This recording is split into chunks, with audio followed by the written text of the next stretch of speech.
ఆధ్యాత్మికంగా చారిత్రాత్మకంగా ఎంతో ప్రాముఖ్యత ఉన్న నియోజకవర్గం పెద్దాపురం. ఇక్కడ కాంగ్రెస్ పార్టీ 6 సార్లు, తెలుగుదేశం పార్టీ 6 సార్లు, సిపిఐ 2 పర్యాయాలు, పిఆర్పి కూడా ఒకసారి గెలిచింది. ప్రస్తుతం నిమ్మకాయల చినరాజప్ప రెండోసారి ఎమ్మెల్యేగా కొనసాగుతున్నారు. హ్యాట్రిక్ కొట్టేందుకు వ్యూహాలు రచిస్తున్నారు.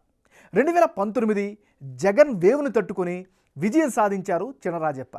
మున్సిపల్ ఎన్నికల తర్వాత వైసీపీ బలం పుంజుకొని పెద్దాపురం, సామర్లకోట మున్సిపాలిటీలను కైవసం చేసుకుంది.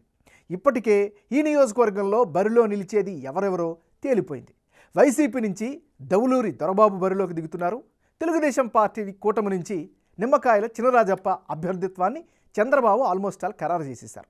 మరి కాపు సామాజిక వర్గ ప్రజలు అత్యధిక సంఖ్యలో ఉన్న ఈ నియోజకవర్గంలో ఎవరి బలాలు ఎలా ఉన్నాయి అనే దానిపై big TV exclusive election survey చేసింది. ఆ వివరాలను పరిశీలించే ముందు 2019 ఎన్నికల ఫలితాలను పరిశీలిద్దాం. ఈ నియోజకవర్గంలో 2019 ఎన్నికల ఫలితాలలో వైఎస్ఆర్ కాంగ్రెస్ పార్టీకి 39%, తెలుగుదేశం పార్టీకి 41%, జనసేనకు 16%, ఇతరులకు 4% ఓట్లు పోలయ్యాయి. అంటే 2019 ఎన్నికల్లో పెద్దాపురం గడ్డపై విజయడంకా మోగించారు నిమ్మకాయల చినరాజప్ప. అయితే అంతకుముందు ఆసక్తికర రాజకీయ పరిణామాలు జరిగాయి. టీడీపీ ఎంపీగా ఉన్న తోట నరసింహం ఆ ఎన్నికల్లో పోటీ చేయకుండా తన భార్య తోట వాణికి పెద్దాపురం టికెట్ ఇవ్వాలని టీడీపీ అధిష్టానాన్ని కోరారు. అయితే టీడీపీ చినరాజప్ప వైపు మొగ్గు చూపడంతో ఆయన వైసీపీలో చేరి పెద్దాపురం నుంచి తన భార్యను బరిలోకి దింపారు. ఈ ఎన్నికల్లో తోట వాణి గట్టి పోటీ ఇచ్చినప్పటికీ ఓటమి పాలయ్యారు. అయితే అంతకుముందు ఎమ్మెల్యేగా ఉన్న సమయంలో నియోజకవర్గంలో చేపట్టిన అభివృద్ధి కార్యక్రమాల కారణంగా ప్రజలు రాజప్పనే మరోసారి గెలిపించారు. అయితే కేవలం 2.47% ఓట్లతోనే తోట వాణి ఓటమి చెందారు. అయితే ఆ ఎన్నికల్లో టికెట్ ఆశించి భంగపడ్డ దౌలూరి దొరబాబు ఇండైరెక్ట్గా టీడీపీకి సపోర్ట్ చేశారు అన్న ఆరోపణలు కూడా ఉన్నాయి. అందుకే అంతటి జగన్ వేవులోనూ కాపు సామాజిక వర్గంలో మంచి పట్టున్న తోట కుటుంబానికి ఓటమి తప్పలేదు.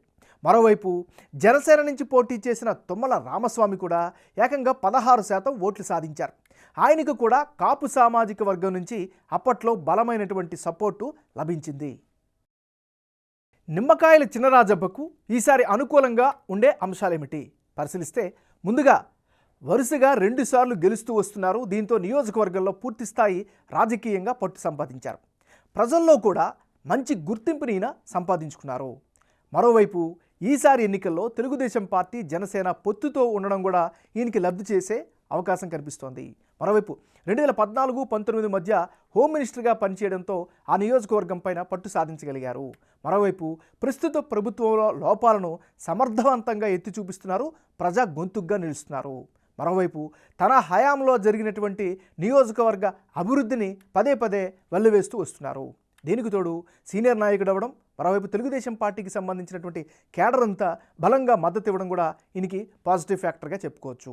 మరోవైపు నియోజకవర్గంలో నిర్వహించినటువంటి జయహో బీసీ కార్యక్రమం చాలా మంచి పాజిటివ్ టాక్నైతే ఈయనకి సంపాదించి పెట్టింది. మరోవైపు కాపు సామాజిక వర్గ బలం మద్దతు ఇచ్చే అవకాశం కూడా కనిపిస్తోంది. ఇవన్నీ కూడా నిమ్మకాయల చినరాజప్పకి సంబంధించినటువంటి అనుకూలమైనటువంటి అంశాలు.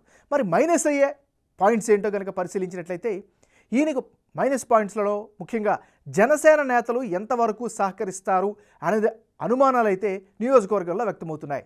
ఇది ఈయనకి సంబంధించినటువంటి ప్లస్లు మైనస్లు. వైసీపీ నాయకుడు దౌలూరి దొరబాబు.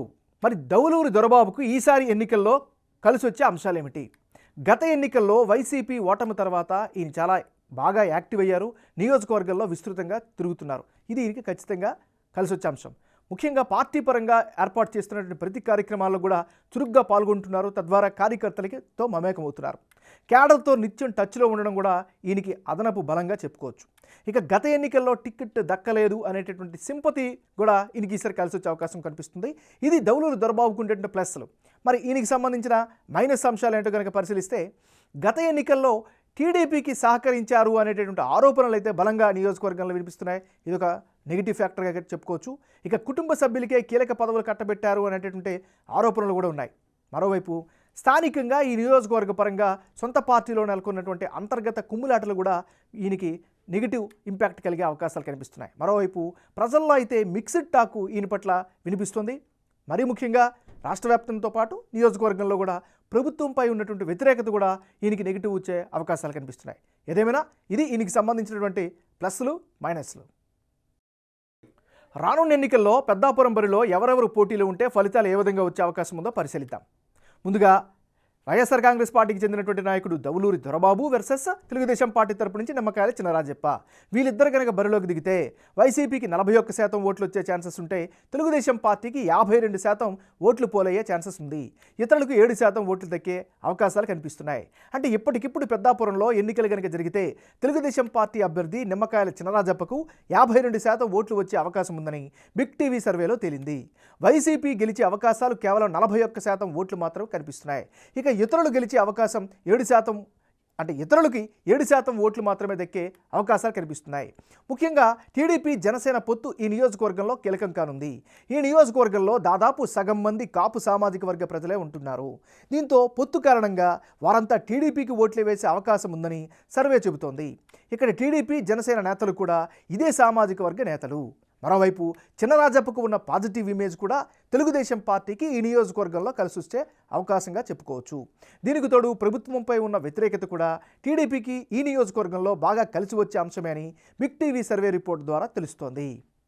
ఇక వైసీపీకి వచ్చే ఓట్లలో ఎక్కువ శాతం సంక్షేమ పథకాల లబ్ధిదారులే ఉన్నారని తెలుస్తోంది. అంతేకాకుండా గత ఎన్నికల్లో దవులూరికి టికెట్ దక్కలేదన్న సింపతి ఉన్నవారు కూడా వైసీపీకి ఈసారి ఓటు వేసే అవకాశం ఉందని బిగ్ టీవీ సర్వే రిపోర్టు ద్వారా తెలుసుకోవచ్చు.